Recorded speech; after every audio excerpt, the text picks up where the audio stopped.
Si vous avez suivi ma formation Divi Visual Builder, vous devez être maintenant à l'aise avec l'utilisation du constructeur de page. Maintenant, nous allons pouvoir nous atteler à comprendre comment fonctionne le Theme Builder, le Divi Theme Builder. C'est vraiment un outil fantastique qui nous évite de coder dans un thème enfant comme on le faisait à l'époque. Tout va se passer dans le back-office à l'onglet Divi Theme Builder. Nous allons ici, grâce à cet outil, modifier les modèles du thème. Alors avant de commencer avec la prochaine vidéo, je voulais faire un petit topo très bref pour vous expliquer à quoi sert exactement le Theme Builder. On va parler de gâteau. Non, on va parler de modèle. Mais regardez bien. Ici, à ma gauche, j'ai un moule à gâteau qui est vide. Ici, à ma droite, j'ai un moule à gâteau qui est plein. Toutefois, cette pâte à gâteau aurait pu être dans un moule carré. Elle aurait pu être dans un moule rectangle ou bien un moule en forme d'étoile ou de cœur. Ça ne changerait rien, ça resterait le même gâteau. C'est de cette manière que vous devez aborder la construction de votre site. On peut dire que jusqu'à maintenant, si vous avez suivi la formation depuis le début, pour créer la pâte à gâteau, nous avons utilisé jusqu'alors le Divi Visual Builder, le constructeur de la page. Et pourtant, on n'a pas pu choisir la manière dont on pouvait présenter cette page exactement, c'est-à-dire ce fameux moule, est-ce qu'on le veut carré, rond, rectangle, triangle? Imaginez le moule à gâteau comme étant le modèle et le gâteau comme étant le contenu. Grâce à ça, vous allez pouvoir mieux appréhender cette formation. Regardons maintenant un deuxième petit schéma. Je vous ai montré ici en violet que le Divi Builder, donc le Page Builder, ne pouvait intervenir qu'au niveau du contenu, cette fameuse pâte à gâteau, celle que l'on met dans un moule. Et le moule, en fait, il est ici sur la totalité du site et ce moule ne peut être édité qu'avec un Theme Builder. Donc le violet, c'est le gâteau, c'est le Page Builder. La totalité du site, c'est le moule, donc c'est le Theme Builder.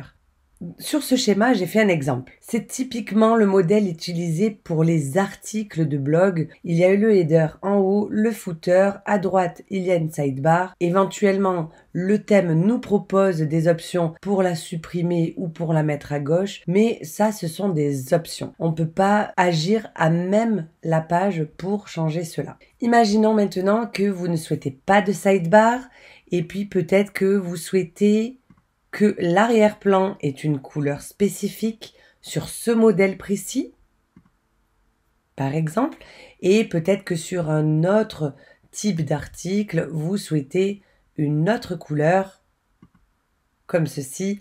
Eh bien, en fait, nous n'avons pas tant de choix qui s'offrent à nous lorsqu'un thème est codé. C'est le Theme Builder qui va faire tout le travail. On n'a plus besoin que des développeurs imaginent des options pour nous.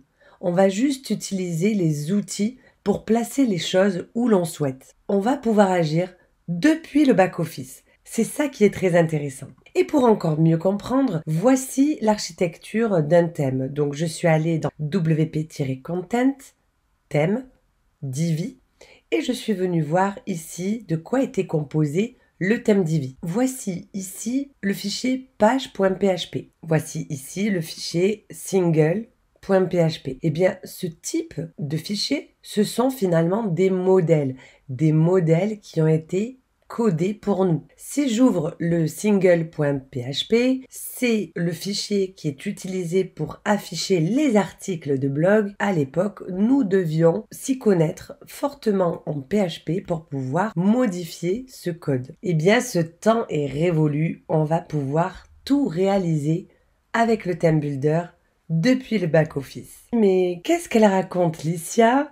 Puisque quand j'active le Visual Builder, je n'ai pas du tout la sidebar, je fais ce que je veux avec le Divi Builder.